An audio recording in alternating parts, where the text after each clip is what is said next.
LCBN television broadcasts 24/7 on UK Freeview Channel 271, Roku TV, Amazon Fire TV, Android TV, Apple TV, Google TV, See Love World, LCBNTV.com, LifeComTV.com.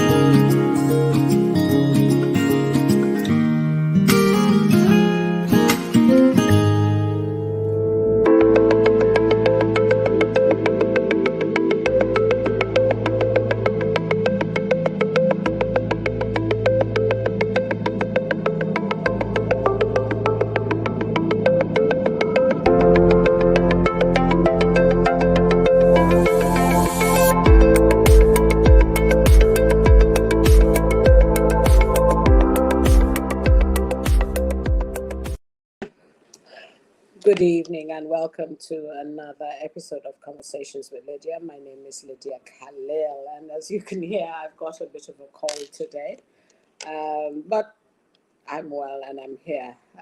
We've talked about adoption, we've talked about some challenges that people may have had with not being able to have children, infertility.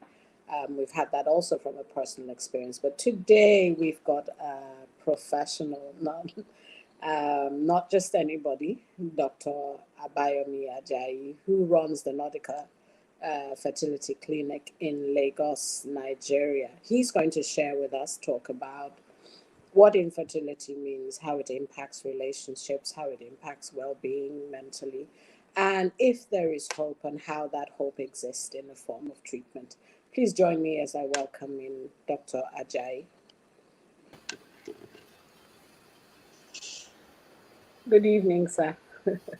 Very good evening, Lydia. Thank you. I know you're very busy, so thank you for agreeing to come. Anyway, My pleasure. I know you have a lot of accolades and achievements, so I couldn't read out all of them. We only have an hour, so I'm going to leave you to talk a bit about yourself, because I feel that's a little bit more authentic than I reading from a piece of paper. Thank you so very much. Yes, yes, my name is Abayomi Ajayi. Yes, I'm a doctor. I've been a doctor for about 37 years now, and a gynecologist for 27. And started Nordica Fertility Center 18 years ago. And yeah, we have 4 branches in 3 cities in Nigeria. And we just started a fibroid care center now that we're treating fibroids without surgery with high. Yeah. So that's pretty much all about me. No, I'm sure that there's a lot more, and I know there's a lot more, but for want of time, we'll just stick to that part. But what made you choose gynecology? I know when doctors graduate, then they choose a specialty. Why down that road? Well, in my case, I guess the path was just paved for me. I couldn't just explain it. For example, how I became a doctor, the first thing was that, okay, I just loved the idea that to put on a white coat. But after finishing medical school, then the only thing I could think about doing was actually gynecology. I'll say I love women, and the fact that they're so strong, but they don't know how strong they are. And so I just thought I would be an advocate for women and their care. Thank you. Let's talk a little bit about the fibroid thing, because I did see it online, which really affects quite a large number of, especially Black women, I think. So let's talk a bit about that, because that's a new thing that you've sort of brought into Nigeria, and it can be a cause of infertility anyway. So we're not necessarily going away from the topic today, but just talk a bit about the treatment that you're offering now and how effective it is. Yeah, thank you. Yeah, necessity, they always say, is the mother of invention, you know. conventional surgery has been what we've been doing for fibroids, because like you said, fibroids are very common, especially among Black people. Every woman has about 70 to 80% life chance risk of having fibroids. So, and one of the things that we see in our own environment is the fact that, okay, anesthesia is still an issue because there are not enough anesthetists to start with. Then also, no, blood products are an issue. You know, by the time anybody has anything that you need about 10 pints of blood, 15 pints of blood, you need to be very lucky, and depends on the center that where you are in. So for me, I'd always been looking at how we can circumvent some of these problems that can arise from this very bloody surgery that we call myomectomy, which is the surgery done for fibroids. So this was just a welcome development, because what this does is called HIFU, is to convert ultrasound to heat energy, and then it's like burning off the fibroid. So you don't, there is no cut, there is no blood loss. Your recovery time is even better than endoscopy. You know, we've been offering endoscopy for quite a while. You actually go home 2 hours after, okay, and then you can go back to work 1 week after. Oh wow, So, that's amazing. That's amazing. so yeah, I just thought it was a game changer for in the treatment of fibroids. It is. It sounds like, because I know, and I've been with people who've had, you know, the surgery to remove their fibroids, and it's a long recovery, big risk. So it's amazing to hear that it's much easier and much.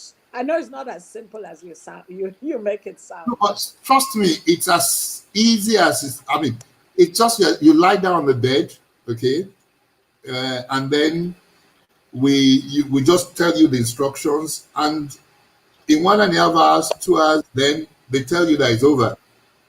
So actually, the big thing is preparing before the procedure, and the fact that you need to lie still for about 1.5 hours. That's the big deal. There is no anesthesia, sedation, just conscious sedation. Yeah. So it's because we want you to continue to talk with us. Oh, so great strides in that area, it sounds like. Yeah. Thank you. Okay. It is. All right. So let's move on to this subject of infertility. You know, I've had people on the program talk about their own personal experience, people who later on decided to adopt, you know, they've been tried for several years and gave up. So is it a woman thing, this infertility, or it belongs to both sexes? Actually, it belongs to both sexes. And if you ask me, the male factor is really skipping in on us at a very fast rate, okay? And the figures we're seeing, I mean, it's been seen that in the last 40 years, we're in countries where figures are kept, Europe and America, the sperm count has declined by about 50%. Wow. Okay. So it's shocking. And we actually did a study in my own center too between 2003 and 2013. And there was a decline of about 30.7. So like 3% every year. Yeah. So there is no doubt that male factor infertility is really becoming really the elephant in the room, if you like. I think most of the time, perhaps more in ethnic minorities, we call them in the UK, but people who are non-white, the responsibility of childbearing is always given to the woman. Yeah. So she's the one who is at fault.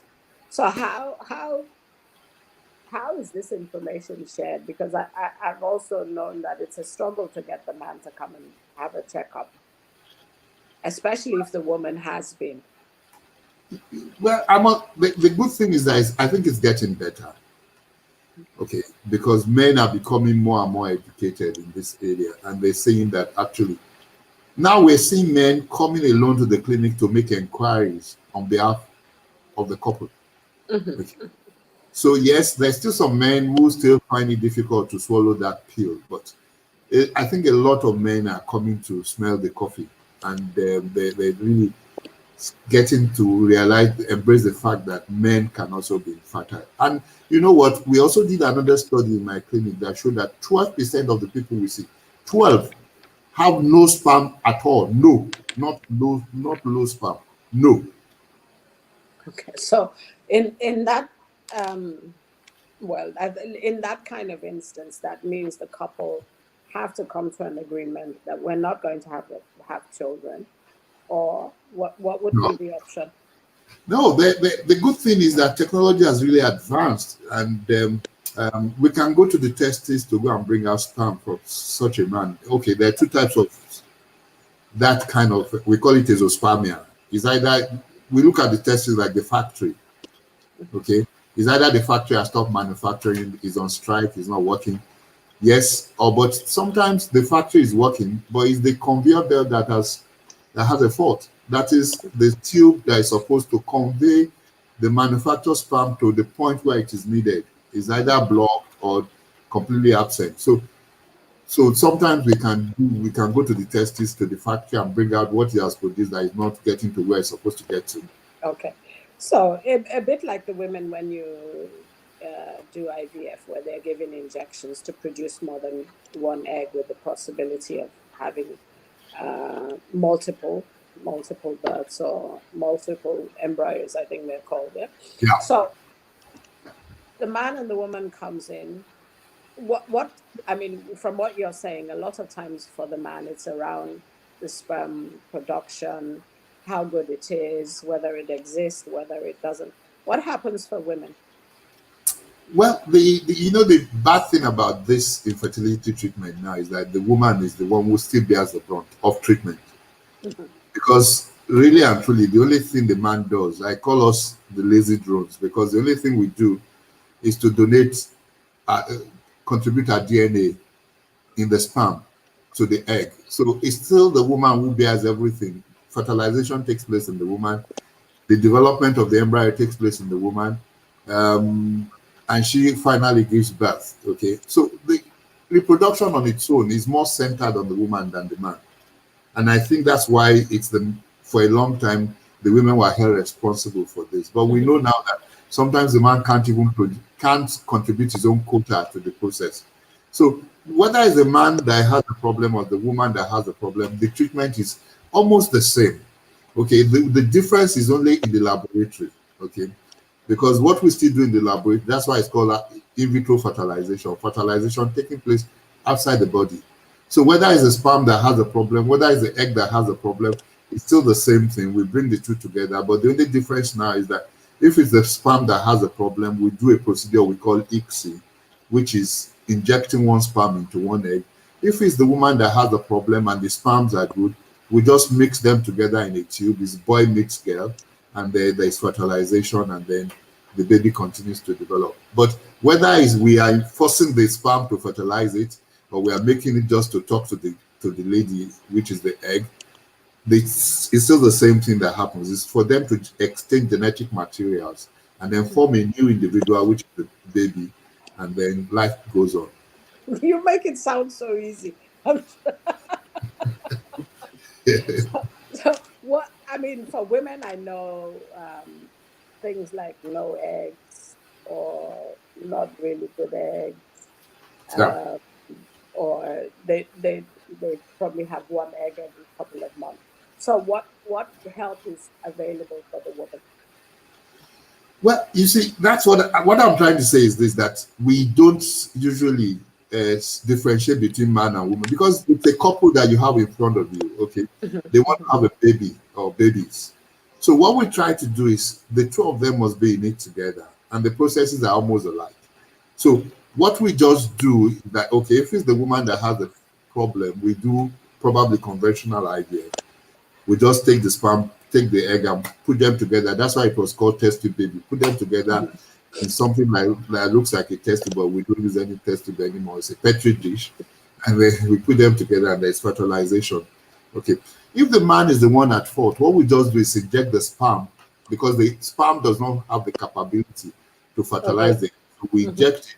And so the process to the couple really and truly is the same. The woman takes drugs to produce, just like you said, to produce more eggs. We take her to the theater, remove the eggs when we think they are matured, okay?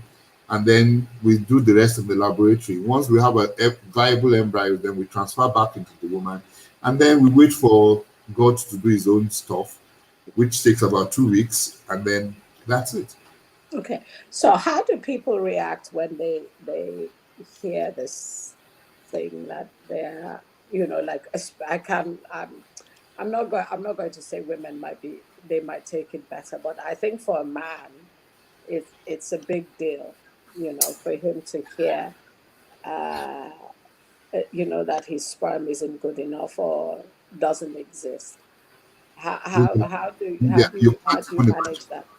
You Mm-hmm. can't even imagine. And the problem is that most of the time the men uh, try to be macho, which makes it even worse. Now what we're even seeing now is that, okay, you offer them, and then Nigeria and Nigerians, we think we're strong by not taking counseling. Okay. And then when we want to take counseling, the kind of counseling we have in mind is like the church counseling. The pastor knows everything. So the pastor tells you what to do. But professional counseling is not like that. Okay. What a professional counselor will try to do to you is that you have the solution. I'm supposed to guide you to get the solution. And most Nigerians find that very irritating that, look, she's not even talking to me. But she's not supposed to talk to you. She's supposed to listen to you. And then you are supposed to actually come out with the solution. And we find it so disturbing that we just say, no, I don't need counseling. And that we deprive, especially the men, we deprive ourselves of the comfort that we can have. And then, one other thing that we deprive ourselves is this support groups. Coming together, people, I call it a fellowship, they're fellows in a ship. Coming together to share is a common problem and find solution and support for it. People are sort of ashamed. There is a stigma attached to infertility, and nobody wants to be identified with infertility. So it robs us of this. And now what we're seeing that some men, even when we have finished the treatment, they are successful, they now come back with a kind of a relapse, especially those of them that have had to use donor sperm. They come back and reject now they're not going to reject the babies, they reject their wives. Okay. That's interesting because I thought you were going to say that they reject the babies, but the Nobody baby, rejects the baby. nobody rejects the baby. So the baby, everybody thinks the baby's theirs, so they're covered in that Yeah. aspect. Yeah. But the wife, how did that transcend? How did he now decide that the wife isn't his wife anymore? Yeah, but now I have about 4 or 5 cases that I'm involved with now that you just hear that they've separated over flimsy things, and you know that okay, could it be this? But most of the time, the guy will never talk about it. But there was one classic one who spoke about it. So, but you signed a consent, you agreed to this, we took you through this, but suddenly, I don't know, the male ego is one thing again, especially in Africa, especially because of the way the premium we place on childbearing, so maybe some of them see themselves like, oh, I failed. You remind me of my failure. But these are things where you need counseling. These are things that you need hand holding. But most of the time we don't get to do that. Well, we don't seek that kind of help. Okay. And what happens when it's both parties? So the woman has difficulties and the man has the same. How I know you how do they manage it in the relationship? Sometimes that is easier sometimes, you know, because the two of them know, okay, we're better off together. So, We are both no. There's nobody to blame. So exactly, nobody to blame. nobody is to You know, blame there. one of the things that also this kind of program affords us to say is that sometimes even some of the women, when there is male factor infertility. I've had a man who said his wife told him that, oh, you want to behave like a man? Are you really a man? You know, those kind of things, they have a way of hurting. This is a guy who is already walking on eggshells, you know, he's not happy with himself, and then you such unkind words again. On no account should anybody say that to any, not even a man saying it to a woman, not to talk of a woman. I'm not saying that, I mean, when it comes to infertility, I'm trying to say that the ego of the man is probably more fragile. And also, I think just to digress on that, then this issue of having girls and not boys, all of it boils down to this ego thing. And I have actually known marriages that have broken up because the woman had 3 girls. And the men refused to accept that you are the one who gave her the sperm. They somehow believe she should have gotten a female one. So maybe talk about it so that people, it educates people that actually it's the man who makes somehow, well, we believe God makes it, but somehow it comes from the man anyway. Oh yes, it's the man. But the good news now is that there's something called sex selection. So you could do sex selection. But really and truly, fundamentally, it's the man who determines the sex of the baby. And this is how. The man's sperm has both X and Y chromosomes. The woman is XX. Okay? There is no way you dice it. The woman does not have any Y chromosomes. So whenever there is fertilization and it is an X-bearing chromosome, the sperm that is X-bearing that fertilizes another X in the woman, definitely there will be a girl. But if it's a Y-bearing sperm cell, that chromosome that fertilizes the woman's egg, then you have a boy. So essentially, the woman is just a receiver. She has excess. You either decide how you want to play the game. If you put Y there, she'll give you a boy. You put X there, she gives you a girl. So seriously, it's the man who determines the sex of the baby. But now we can also do sex selection, like I said. So we get a lot of people who are in that, who are facing that condition, and they come and do sex selection. Okay. So you now separate the sperm, put all the X's in one, and then all the Y's go for. I think we should recommend you for the Nobel Prize in Science. But you know why I said that? That was exactly how that process started. Okay. Separating the sperm into X and Y. But unfortunately, the women are too strong, you know. So they rule the world. Yeah. The hand that rocks the cradle. Yeah. You know, so the Y chromosomes feel so lonely that they get polluted by the X most of the time. Really? And so you still get some girls cropping up in that equation. So, they are determined to come.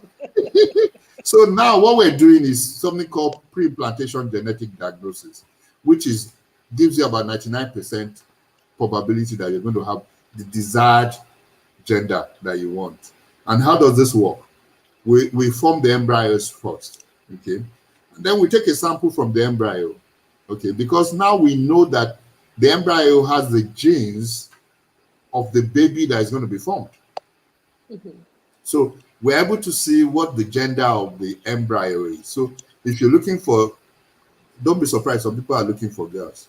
Oh yeah, that was going to be my next question. So those people looking for females, yeah, they know where to come. Yeah, exactly. So we just transfer the desired gender into the woman, and then so she has the baby, the desired gender. And if it's a boy that you're looking for, we transfer the desired gender. But sometimes there's a dilemma because some men so love women that all their sperms, there is no way. There's very few white chromosomes. Is that real? Is that yeah. And then you come down that you don't have any embryos that is a boy. How do they take that? That's one thing I never look forward to, because you can be sure you are going to answer so many questions, and it must be your fault. for Oh not yes, because manufacturing, then for you're not not a manufacturing a boy. good enough doctor. You're not a good enough doctor. Yeah. So what happens with you see, it seems like men get all the choice now. What happens when a woman is older? Oh yeah. When she is either Menopausal. let's say menopausal, yeah. Yeah. You know, Yeah. Of menopausal. course. Oh, they have babies. I think the treatment, if you ask me, I think at least maybe 70-30. 70% probably own eggs, at least 30% will be donor eggs, because now we know that another woman can use another woman's eggs. Mhm. Okay, yeah. And so for such people who are menopausal, the only thing is that they're no longer producing eggs. So what we need to find out is that, can the uterus still carry a baby? So we do investigations to test the uterus. And then we also look at, okay, can the woman herself carry a baby? Okay, her health, because at that age, maybe diabetes, hypertension might have developed. If it's not very bad, some people with heart diseases, then we might say, no, don't do this. But if you're good, then we just use donor eggs, and then the woman carries the pregnancy and she breastfeeds. She delivers the baby. The only thing is that the baby might not have her own genes, okay, but we have our husband's genes and the genes of the donor. Okay. So have any of the women rejected the babies that are not that come via donor eggs? People don't reject babies. That's the funny thing. They So the don't babies are like fine. the process sometimes, but they never reject babies. If not, my So house would be filled with babies now. you'd have to be the daddy of all of them. Oh, okay, maybe I take it back. Somebody has rejected a baby before, not in Nigeria, but baby Gamu, the baby that was because of congenital abnormality. So I guess that is always I don't want to call it a risk, but that can happen with oh yeah, any oh type of pregnancy, whether it's assisted or natural sure. conception. It's the genes of the couple that came together that produced that baby. So whether they slept on the bed, whether the fertilization was done in the laboratory, it's still their genes. Okay. So actually, now that we're talking about that, so what happens when a couple who have so long, because I imagine that most of the time people wait a long time before they seek help. So years have gone by. They may have been to church, they may have been prophesied on, oiled and everything before finally coming to you.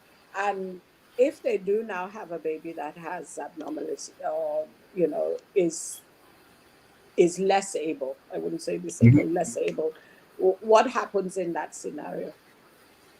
Okay, the good thing again is that Because all their expectation, all yeah, the hope and all of that.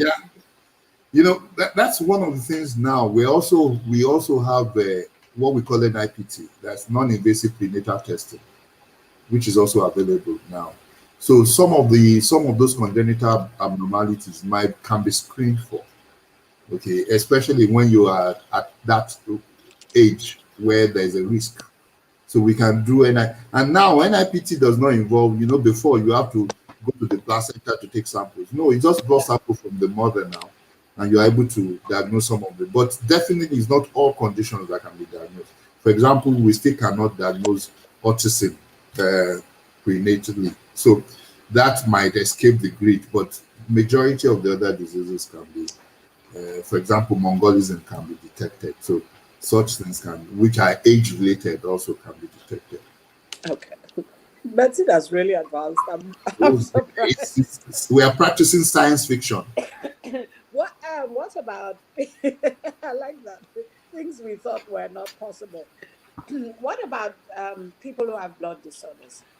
So SS, AS, Yeah. other kind of blood disorders that complicate having children. Are they also suitable for IVF, and how do you do that? Oh yeah, we do the same thing. We do just like what we call the same process that we use for selecting the gender, pre-implantation genetic diseases. Now, can also a step forward can just open. You see, I don't want to be a little bit too technical, but sometimes what we can do is we can do what we call pre-implantation genetic diagnosis. Now, this involves two tests.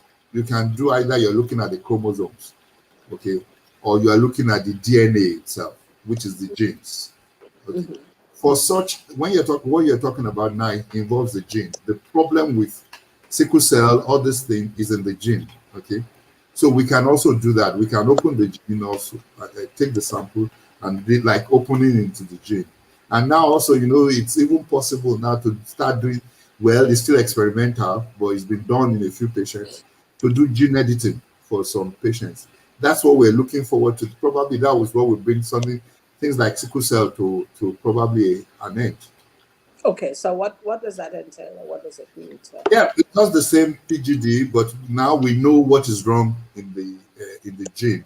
That it's just like a typo. You have a book, you want to write car, CAR, and you write CRA.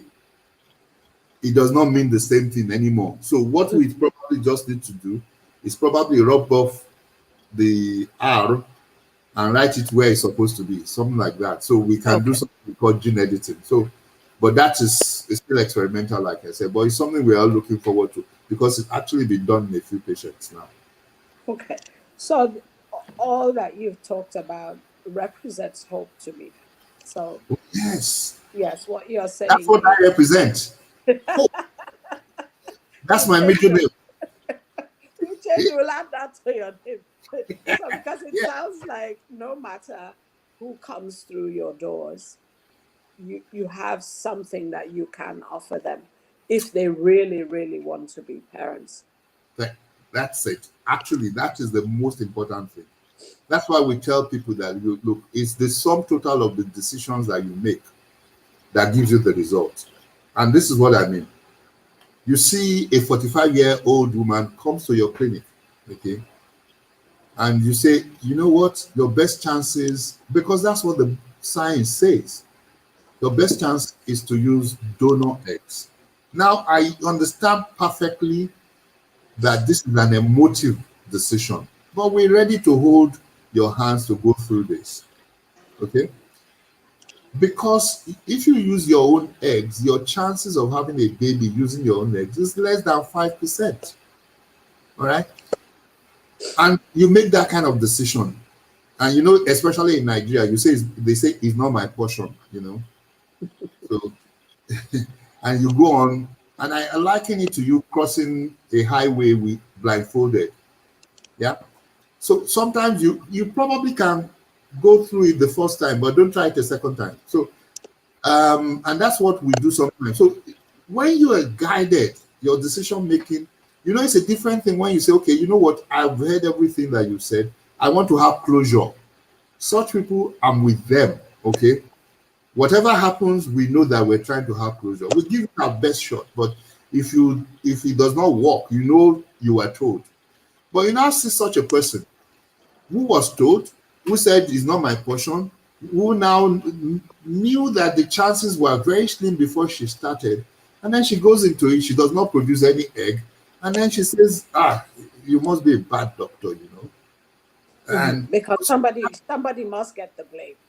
Somebody always must get the blame. So the easiest person is the doctor anyway.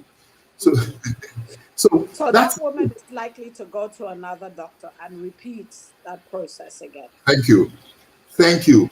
And that's what you get most of the time.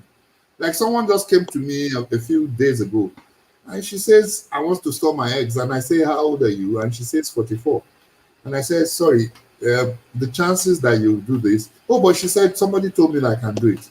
And I said, no, sorry, I might not be able to do it because it's an exercise in futility.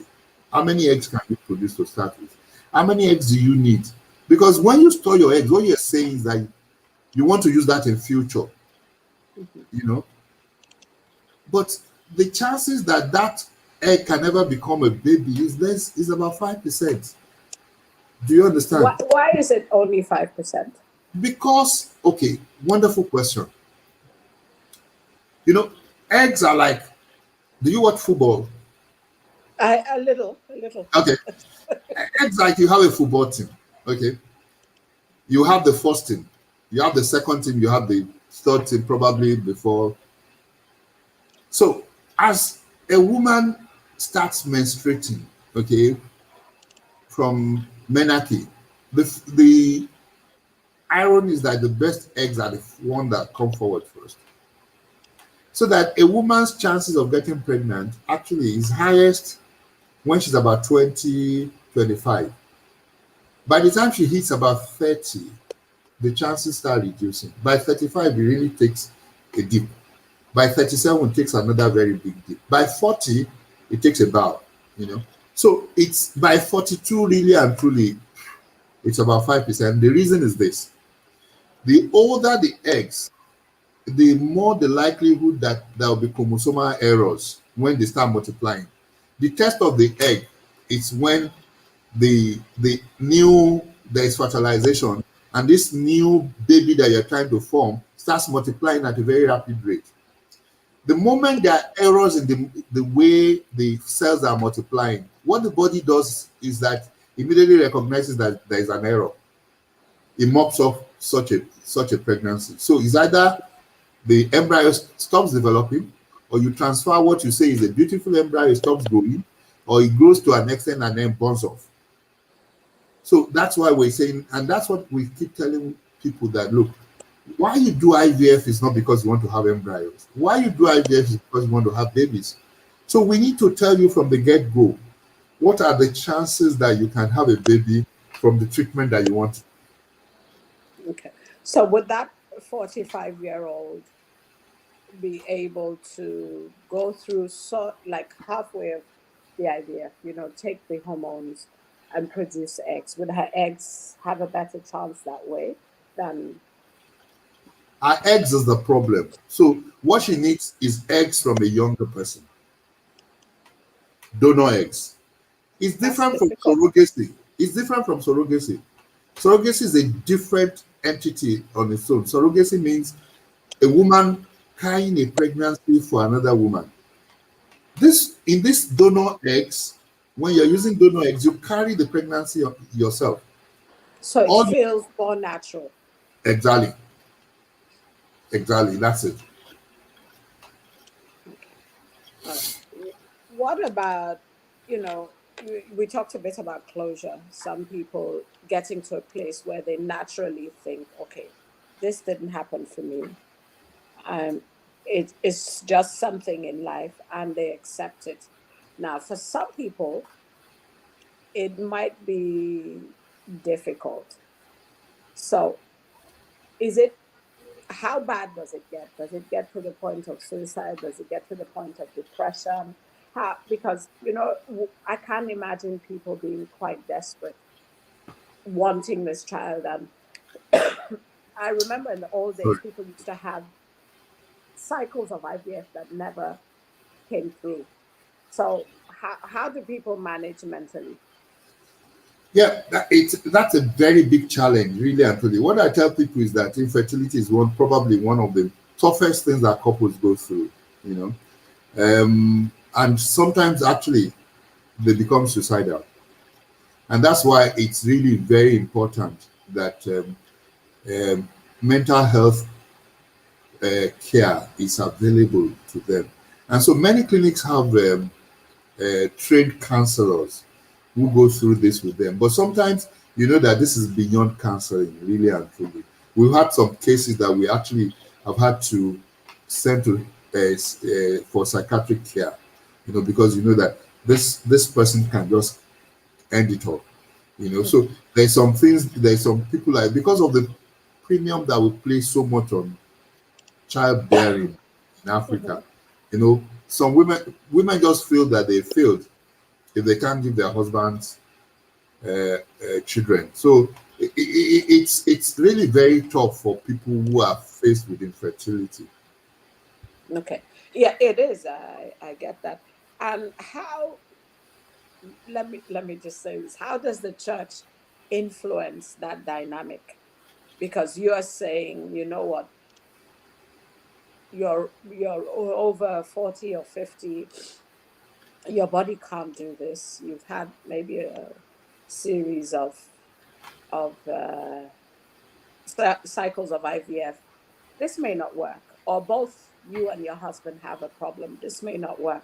How does faith? Because I remember earlier on in the conversation we talked about the pastors having such influence on people when we're actually talking about science getting support outside faith. So, Hmm. and when I mean faith, I mean people of faith, not just one faith. Yeah. So how does that impact their mental well-being, because they might be hearing something contrary to what you are saying. You're saying science says this, and they're saying their faith says this. So I imagine sometimes people are in denial. Not that not They, that they anything is quickly remind me about impossible. Abraham. They quickly remind me about Abraham. Mhm, mhm, mhm, But but the thing I see is that actually science and religion for me, I don't think is in conflict. mhm, Okay. Yeah. And that's what we're doing now. We're also getting some of the pastors who are more into it to understand what we're doing. Okay. Because many years ago, when you some of say more into it, more into what? So that more they into are more liberal. They are more liberal. Yeah, both Christians and Muslims. I work with the two now. Mhm, To just because they are give it. I mean, there's no way you cut it. They are major opinion leaders. mhm, mhm. Yeah. So you need them if you want a change in behavior. So the best thing is for us to bring them nearer, let them ask all the questions that they can ask. Initially, many years ago when we first started, they were saying that we were playing God. Oh, there are people who should be infertile. And I said, okay, fine. If you are infertile, what are you going to do? Okay. And there is no answer most of the time to that. But I think we've gone beyond that now. Majority of the faith leaders are also beginning to say, no, we are not against you seeking solution through science. Okay. But we might be against some things. I mean, depends on the denomination. It depends on the religion. They some of them are draw some lines in the sand. Yeah, but it's okay. Let's look at common areas first, and then we can start talking about areas where we don't agree. But I think a lot of education, a lot of awareness comes into it. Mhm. And I know faith does help, because even when you've done your bit and Oh the yes, woman is yeah. fertilized, something takes over, and if Oh they have the yes, faith to carry through, so it's important, but not that it colors what is the what is true. Not that God cannot do the impossible, but just to bring some balance, so people are not just out yeah, on this limb of hope, which sometimes almost feels like that's all they're holding on before something psychological uh, yeah, happens. yeah, yeah. Very true. We have so many people like that that we have seen that, and then suddenly he says, "Oh, God has failed me." I said, "No, God did not fail you. No, because you use a cell phone, you do all these things. Nobody told you to do that. You know that it's a natural thing. So when it comes to IVF, why are you reluctant? Because it's if God has not given man that idea, we won't know anything about it. Every revelation, every science comes from God, I believe. So He wants us to know, but we also are responsible for how we use the knowledge that we have. Yeah, we're responsible for our decisions. And I think you said that earlier on, and it's so true. And it's not about doubting what God can do without science, but science is there as a result, and it actually shows God's. Will I say His power? Because you Yeah, can't say we all should be in the dark at night because somebody invented electricity, and it's not written that yeah, electricity is there. So yeah, yeah. And I always challenge people, because if they if they're poorly with something else like cancer or diabetes, so they would take medication.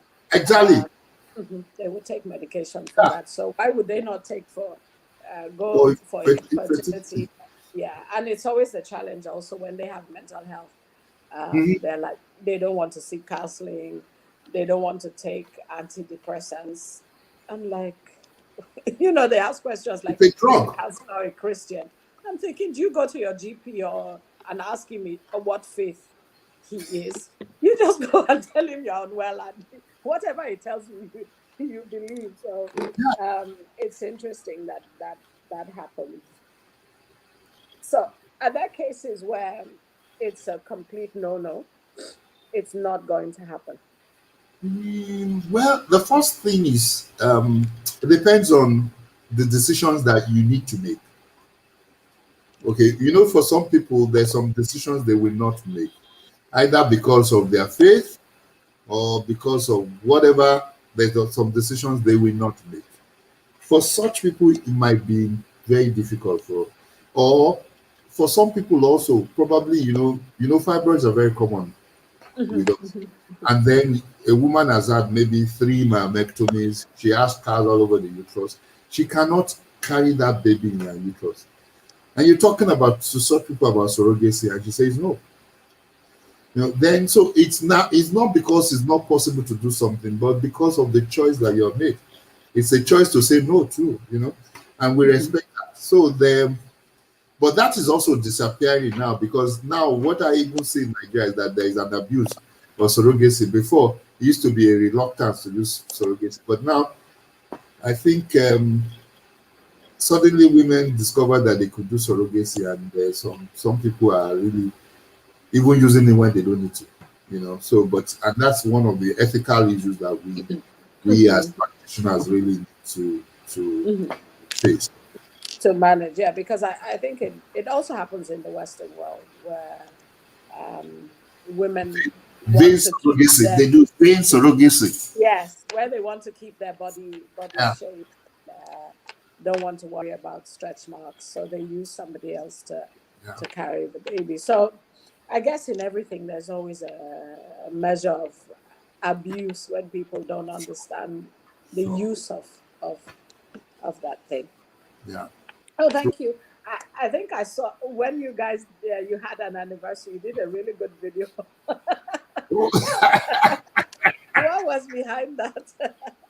I really thought it was fun. I really thought but you know what happened is that Corona made us we really normally we're bubbly people. We have big parties when we're during our anniversaries, but with Corona, we just could not do anything. We always find every excuse to celebrate anyway in the clinic. But because for about a year, we couldn't do anything. So we just said, okay, fine. Because that anniversary was supposed to be filled with a lot of fanfare. And so we said, okay, fine. Why can't we just create the fun in the clinic? And so that was the idea. Yeah, I saw it. It looked like fun. I want to know, the lady who was she pregnant? There's a lady. No, nah. I watched it. I thought, she's not pregnant. Nah, she's not. Yeah. So you see, I can spot a pregnant woman. Oh, sure. Oh, do I doubt that? So how many babies have been born through Nordica? Do you keep account? I no longer count, but there are over 3,000 now. So wow. Yeah. There's some other things that interest me now, how we can see. I think we are blessed people in Africa, but we take all the best people outside Africa. It's unfortunate. And so it's other people who benefit from the brilliance of our people. And Nigeria is, well, I think it's all Africa. We educate them. They get to the point where they should be productive. That is the point that these countries now take them away. So the brain drain. Yeah, for me, it's so sad that we should be doing something about that. We really should. And people also who are abroad, they should also be looking at look at, I don't want to mention some nationals, but there's some countries where they are always homebound to develop the place, not send fairly used cars. I tell people that we have enough traders in Nigeria. Don't come and become a trader. Bring a skill that you've learned where you are, and let's come and develop this country together. I hope one day. I don't get me wrong. I know it's risky. I know all the things that's where I live, so I know. But some people had to sacrifice to make wherever people are. They have to sacrifice to achieve this level. So I think it's something we all need to look at, how to develop Nigeria. Okay. So, and you said you have 3 clinics. Where are they in Nigeria? So anybody who's... Okay, we have in Asaba, we have in Abuja, and of course we have 2 clinics in Lagos, now 3, because we now have this fibroid center. Okay. Oh, so the fibroid center is the clinic? Oh, it's a standalone. It's a standalone. Okay. So I know you've just given us your last word, like everybody who is out there, come home and let's make home better for all of us. But is there anything else you'd like to leave us with today? Oh, yeah, well, maybe with people who are going through infertility, that one of the things that we always want to see and say is that there is always hope. Okay. Maybe it might not be too relevant in your own environment, but it's still, you just need to talk to the right people. But because even in the UK, there are people some people talk to people who are not the right people. Okay. And so you just need to talk to the right people. Look at what your options are, and please open your mind. Read. In Nigeria, one problem that we have is that people think health and healthcare is the business of doctors, which is not. Because what I tell people is that the greatest asset you have is your body. If a doctor messes it up, it's your body. So you need to know and read about healthcare. Read about what you eat. So I think that's one other aspect I just want people to. There is hope, but you need to do your own. So you need to do your own. And one question just came to me: if a couple, how long is a good time for them to think, okay, something is wrong? Because I know people wait a long time. I don't know how they wait that long, but I know people wait a long time even before they go to the hospital. What's a good time scale? Yeah, what we say naturally is that after 1 year, if the woman is less than 35, after 1 year, they should start looking for a solution to the problem. There might be no problem, but they should start looking for a solution, or look for the problem first and then look for a solution. But if the woman is over 35, 6 months, because we know that there is something called a biological clock that is ticking every day. Men used to think that they don't have a biological clock too, but it's not true. Men also have a biological clock. It's not running as fast as the women's clock is running, but men also have a biological clock. Okay, so under 35, 1 year. 1 year after you start trying, and one thing. 6 months if the woman is over 35. Okay, because I know it's a good I think question that just came at the end. So I'll use that at the exit, because as I said, I know people wait a long time. I know people who wait 18 months. I know people who wait years and years. And you ask them and they tell you, oh, we haven't been to the doctor. God's time is best. Okay. No, I hear that all the time, Yeah, it's part of the education that we really need to start giving people, you see. But even in the UK, you see women at 43 going to store their eggs. It's happening in the UK, So it tells you the amount of knowledge that is needed, I mean, the amount of awareness that is needed for people to make the right decisions. Okay. I think that happens because women spend a lot of time building on their career. They can't afford the children in to come in the way. And then they sort of wake up later on in life and think, oh, this might not happen for me. But also because we hear that women who are 50 have children. So we just think it's going to happen for us, so they just feel if I just go to the GP or to the doctor, he'll just store my eggs, and then whenever I'm ready, the baby will come out like it's baked in the oven or something. Yeah. But, the funny thing is that most of the 50-year-olds that have babies, they don't tell the full story. Mm-hmm. Mm-hmm. So we can't just assume that, okay, because some celebrities are having babies in their 50s, and you think it just happened that way. No, they didn't just sleep and wake up and met the baby right beside them. There was a bit of work behind the scenes, like any good movie. A lot of work. A lot of work, which I think also, as you said, people don't share their truth.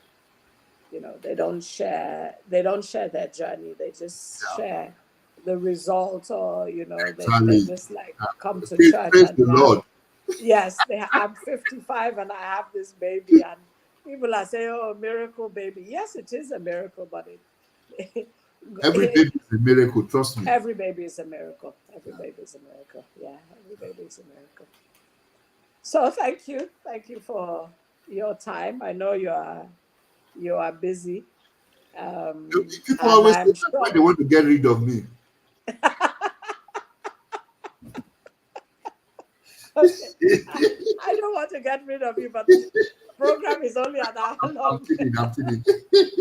I'm just kidding. That's that's a polite way in England we do it. I know you're busy, or instead of saying I need to go. And I'm glad I can see the House of Parliament behind you. So yeah.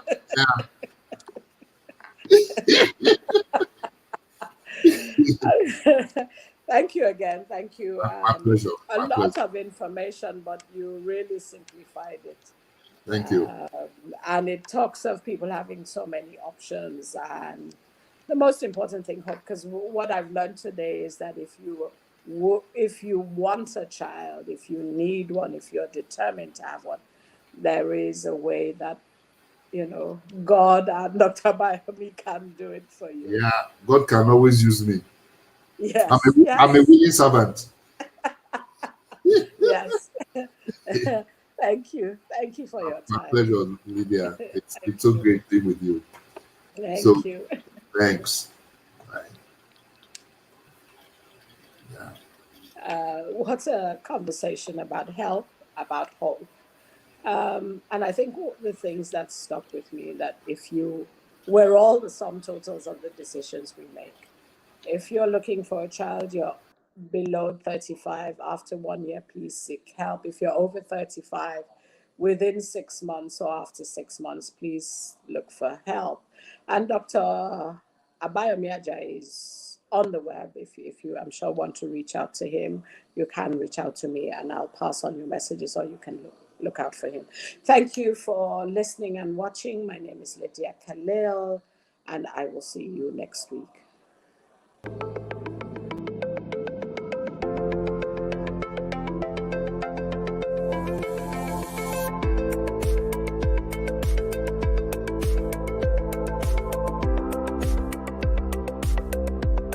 LCBN television broadcasts 24/7 on UK Freeview Channel 271, Roku TV, Amazon Fire TV, Android TV, Apple TV, Google TV, See Love World, LCBNTV.com, LifeComTV.com.